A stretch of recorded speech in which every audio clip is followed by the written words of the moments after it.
네, 저는 상반기 때 여러 번의 삽질을 했었는데요. 우선 첫 번째로는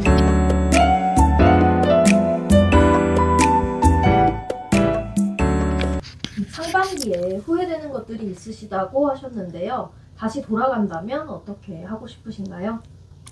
네, 저는 상반기 때 여러 번의 삽질을 했었는데요. 우선 첫 번째로는 개론서를 처음부터 선의의 단권화를 하려고 시도했다라는 점입니다. 개론서를 단권화하는 것은 굿쌤께서는 보통 4, 6월이나 7, 8월 때 하는 것을 추천해 주시는데요. 왜냐하면 1, 3월에는 아는 것이 거의 없고 뭐가 중요한지 저희가 잘 판단하지 못하기 때문입니다. 하지만 저는 빨리빨리 끝내는 게 좋겠지라는 급한 마음에 1, 3월부터 개론서의 내용들을 선의의 단권화를 했는데요. 그러다 보니까 별로 중요하지 않은 내용들까지 꽉꽉 채워 넣으며 스트레스를 받았던 경험이 많았습니다. 예를 들어서 문학이나 예술 파트는 시험에 거의 나오지 않는다고 봐야 하는데 그래도 혹시 모르니까 라는 마음으로 선의의 하나하나 단권화를 하다가 결국에는 다 채우지 못하고 스트레스만 받고 끝났던 경험이 있는데요. 따라서 선생님들께서는 단권화를 초반부터 욕심을 내기보다는 조금 내가 개론서의 내용을 이해한 뒤에 하셨으면 좋겠습니다. 그리고 그 다음으로는 처음부터 스터디를 할 때 문제를 만들어서 스터디를 하려고 했다라는 점인데요. 저희는 처음부터 문제를 만들 필요가 없습니다. 왜냐하면 7, 8월이나 9, 10, 11월에 가게 되면 무수히 많은 문제들을 제공해 주시기 때문인데요. 따라서 선생님들께서 문제를 이 시기 때 만드느라 시간을 많이 쏟아붓기보다는 간단하게 오늘 배운 내용에서 중요한 부분들, 굿쌤이나 김쌤이 강조해 주신 부분들을 가볍게 구두 인출을 하는 내용으로 복습을 진행하시면 더 좋을 것 같습니다. 마지막으로 제가 가장 후회하는 부분은 1, 3월에 필기를 제대로 하지 못했다는 점인데요. 저는 처음에 연필로 필기하기보다 볼펜과 형광펜으로 마구잡이로 그었던 경험이 있습니다. 이른바 느낌 공부법이라고 하는데 뭔가 중요한 느낌이면은 더 노란색 형광펜을 쓰고 덜 중요한 느낌이면은 약간 느낌대로 형광펜을 긋는 그런 공부법을 하였는데요. 다시 돌아가게 된다면 저는 1, 3월에는 볼펜으로만 필기를 할 것 같습니다. 나중에 가게 되면 제가 이 시기 때 마구잡이로 했던 필기들이 보기가 싫어집니다. 따라서 저는 기본적인 내용들은 검정색 볼펜, 그리고 수업 때 강조한 부분들은 빨간색과 파란색으로 위계를 설정해서 필기를 할 것 같고, 그 다음 4, 6월부터는 형광펜을 사용을 해서 중요하게 강조한 부분들이나 기출에 나온 부분, 기출에 나오지 않았지만 앞으로 출제될 수 있는 부분들을 위계를 나누어서 형광펜으로 표시를 할 것 같습니다. 김쌤과 굿쌤의 강의를 효율적으로 활용하는 방법이 있다면요? 우선은 이 부분은 시기별로 나누어서 말씀드리는 게 좋을 것 같은데요. 첫 번째로는 4, 6월의 기출분석반입니다. 기출분석반에서는 지금까지 어떠한 문제들이 출제되었는지 확인하고 그에 관련된 내용들을 체크한 뒤 앞으로 어떤 문제들이 연관돼서 나올 수 있는지 파악하는 것입니다. 따라서 저는 김구쌤이 출판하신 기출문제집에다가 단권화를 하는 방법을 사용을 했는데요. 기존의 선의 시리즈의 단권화를 하는 것 외에도 기출문제집에 어떠한 주제가 나왔다라고 한다면 그 주제의 앞뒤에 있는 앞으로 나올 수 있을 법한 주제들을 정리를 하였습니다. 예시를 들어서 제 기출문제집을 보여드리도록 하겠습니다.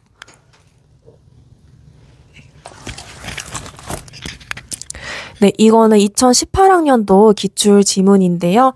여기서 찬양회와 근우회가 나왔지만 지문에 앞으로 나올 수 있을 법한 내용들이 굉장히 많이 담겨 있습니다. 특히 국채보상운동은 역사적으로 정말 중요하고 교과서에서도 매번 등장하는 주제임에도 우리 시험에 아직 나온 적이 없었습니다. 따라서 이 부분에서는 국채보상운동 내용을 정리를 했고 스터디를 할 때마다 이 내용을 물어보기도 하였습니다. 저희가 아직 미출제된 주제들이 많기 때문에 어떤 부분이 나올지는 아무도 모릅니다. 하지만 기출과 관련된 지문, 기출과 관련된 선지에 대한 것들은 틀리면은 굉장히 틀리면 굉장히 타격이 큰 문제들이기 때문에 이렇게 기출과 관련된 문제들은 꼭 맞고 가자라는 마음으로 공부를 할 수가 있었습니다. 따라서 저는 이 국제보상운동 외에도 다른 부분들에 있어서 하나하나 기출 단권화를 진행을 했고, 이는 하반기 때 기출을 중심으로 인출을 돌려서 거의 7회독을 돌릴 수가 있었습니다.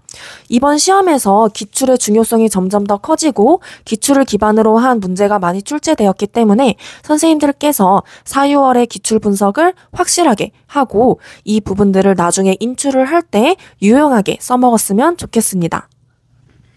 네, 다음은 7, 8월 시기의 공부법인데요. 7, 8월 때에는 정말 많은 프린트들을 나눠주십니다. 그동안 제가 놓치고 갔던 부분들을 이 7, 8월 시기를 통해 더 풍부하게 공부할 수 있었는데요.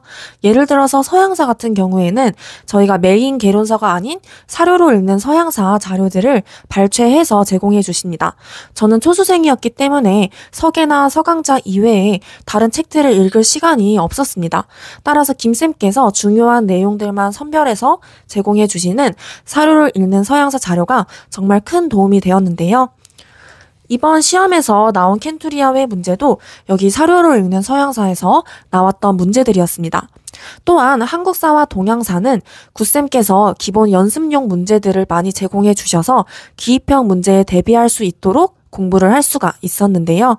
저는 이 시기 때 그런 교과서나 개론서에 기반한 기입형 대비 문제들을 많이 풀어보았고, 하반기 때는 이거를 물어봄으로써 계속해서 쉬운 문제들은 틀리지 않도록 연습을 해 나갔습니다.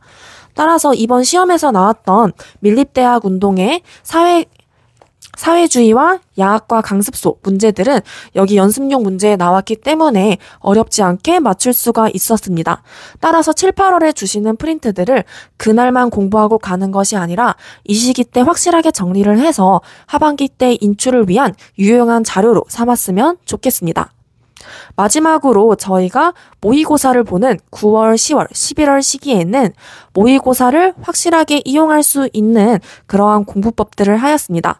보통 평가원에서는 모의고사에 나온 문제들을 최대한 피하려고 한다라는 말이 돌지만 이번 시험에서는 동양사에서 공행 문제와 같이 계속해서 반복되는 중요한 문제들이 또 한 번 출제되기도 하였습니다.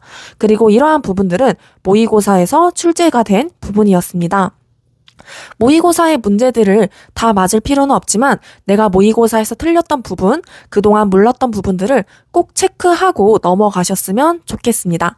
저는 이때 모의고사에 나온 문제들을 하나하나 선의에 단권화를 함으로써 이 시기에 나온 모의고사이니 모의고사에 나온 주제만큼은 꼭 알고 가자라는 마음으로 공부를 하였습니다. 모의고사의 점수가 저희 시험과 직결되는 것은 아니지만 역사임용 응시자 중에서 저희 수강생들이 가장 많은 인원을 차지하고 있기 때문에 이 시기 때 저의 점수나 등수가 유의미한 통계치라고 생각을 합니다.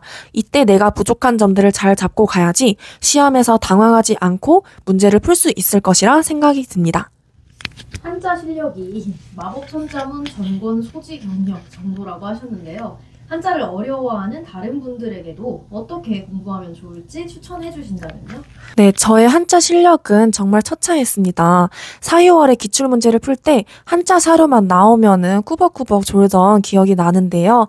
또한 프린트에 항상 한자 사료들을 제시해 주시지만 이 한자들을 항상 전공 개론서만 읽고 봐야지 하는 식으로 미루다가 더 이상은 피할 수 없다. 라는 생각이 들었을 때 저는 한자 스터디를 하게 되었습니다.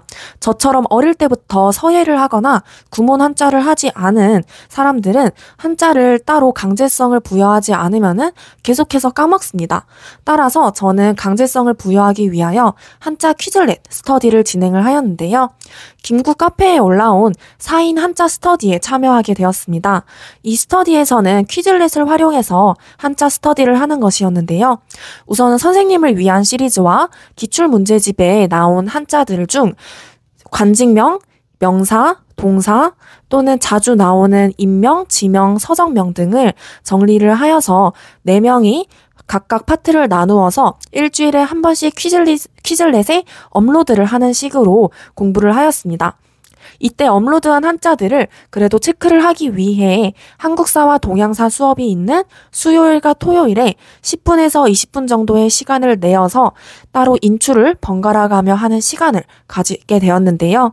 이때 크게 한자에 시간을 들이지 않고 짬짬이 공부할 수 있어서 빠르게 한자 외우는 속도가 늘었던 것 같습니다.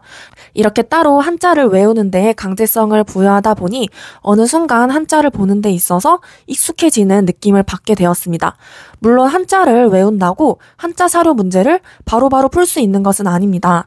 저는 7, 8월에 한문 사료들이 많이 제공이 되었을 때 제대로 접근하는 방법을 아예 몰랐었는데요. 그래서 한자를 외웠음에도 불구하고 한문 사료를 풀 때마다 정말 큰 스트레스를 받았습니다.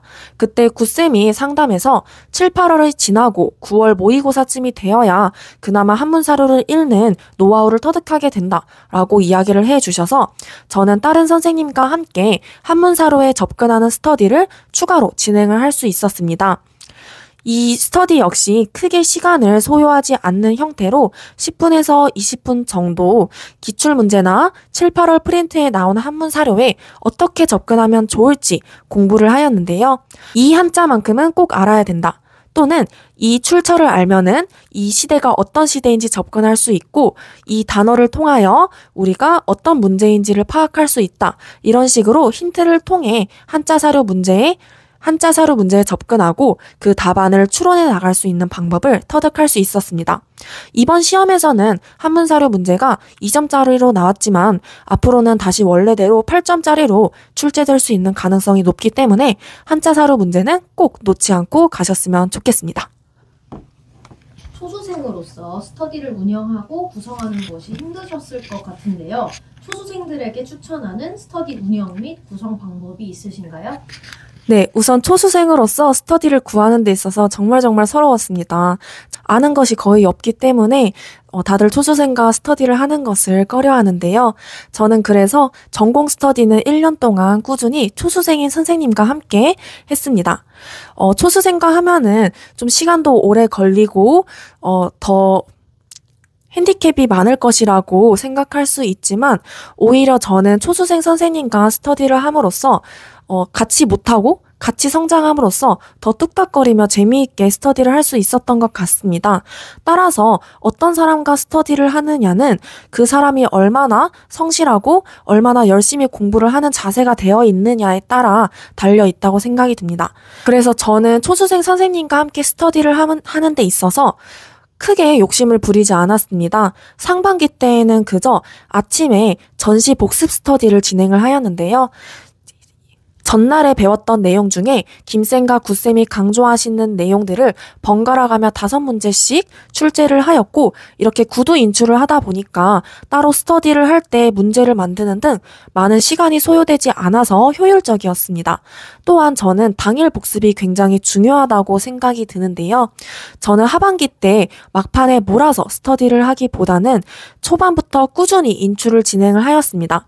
우리 시험은 외워도 계속 까먹는 시험이기 때문에 갑자기 막판에 인출을 빡세게 돌리는 것보다는 초반부터 꾸준히 눈에 바르고 내 머리에 익숙해지게 하는 것이 인출 스터디에 있어서 가장 좋은 방법이라고 생각이 듭니다. 그리고 시험 전에 하반기 때 실시했던 스터디 중에 저희가 가장 효율적이라고 생각했던 스터디는 바로 전범위 스터디인데요.